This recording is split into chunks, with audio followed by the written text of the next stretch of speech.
at this point in time, the head is detached. Here's where we just cut it. We just cut it with a nipper. It works the easiest with us. The bird's body is all the way there. And that wings, we set that out right now and set it back over top of that body. That's what we're looking for right there. We've got one incision cut into the bird. We've got one incision cut back into the bird. We still have a lot of work to do on that bird, but we still have a little bit to do here. These are kind of critical parts of it because these are your measurements. We're going to do some measuring of the bird. We're going to take the circumference of the bird all the way around with a tape. We're going to write down from about this point right here all the way around the bird because we want that measurement.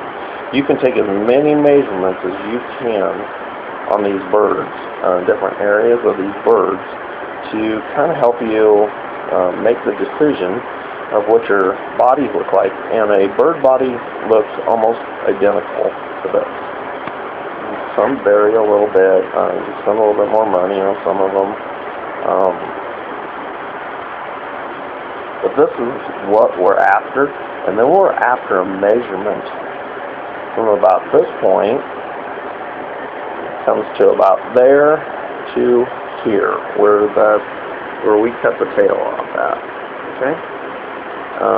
From that point to that point, right along there, we have one, and then we have one that goes all the way around the bird, remember, to this point. And then when we're looking up our mannequin, we can reference back to that point. Really, this is a redhead, so we're going to be pretty limited on what redheads are doing. We have some sewing to do on this bird. We have a bullet or a BB hole hit him right behind there. It's like the fatal shot. We still have to dissect all these legs out, and we have to get the head. We got a lot of work to do on the head. But basically, is what we got right now is a great big empty shell. We got a bird, feathers, and so on and so forth. Okay, we'll go from there. We'll get our measurements. I'm going to write them down, and I'm going to come off of that. I'm going to go off of that. I'm going to get my measurements off of this first, and I'm going to just write it down so we don't. And what we can do is we can just dissect this area back, get the meat out of here. That way our meat is still good to eat. We still have the breast meat. It's very good to eat bird. We can also have the breast meat come out of these.